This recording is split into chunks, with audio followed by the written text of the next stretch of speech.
সুপ্রিয় ভিউয়ার্স, সবাইকে প্রীতি এবং শুভেচ্ছা। আজ কোনো গান বা কবিতা নয়, আজ আমার একান্ত একটি ভাবনা আপনাদের সাথে শেয়ার করতে আসলাম। ভাবনাটা অবশ্য আজকের নয়, দীর্ঘদিনের, দীর্ঘ বছরের। কিন্তু আজ কোর্ট থেকে আসার পথে একটি ঘটনা চোখে পড়ল।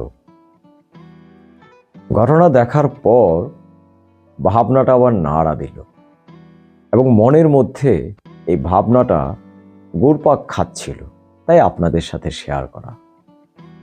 অত্যন্ত দুঃখের সাথে আপনাদের সাথে শেয়ার করতে চাই।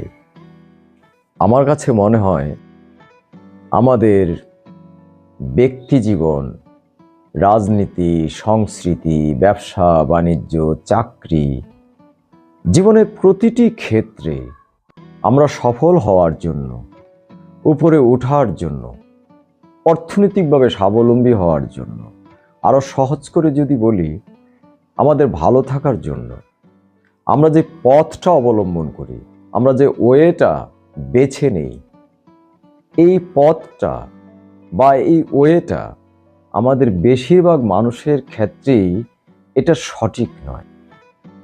আর এই জন্যই আমরা একটা কাঙ্ক্ষিত লক্ষ্যে পৌঁছানোর পরও আমাদের মধ্যে অস্থিরতা, দ্বন্দ্ব, সংঘাত, মারামারি, হিংসা কমছে তো নাই, বরং বাড়ছে।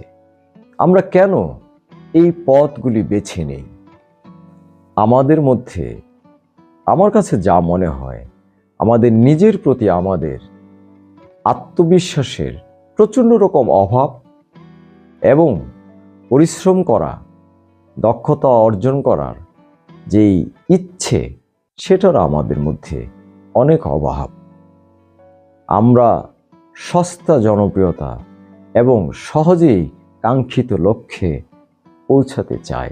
জানেন তো, মিথ্যা দিয়ে কখনো সত্যকে আড়াল করা যায় না, মিথ্যা দিয়ে কখনো সত্যকে প্রতিষ্ঠিত করা যায় না।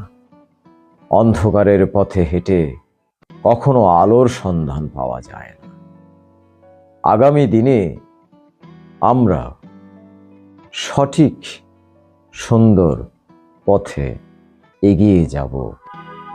সেজন্য আল্লাহ তাআলা আমাদের যাতে সঠিক বোঝ দান করেন, সঠিক জ্ঞান দান করেন।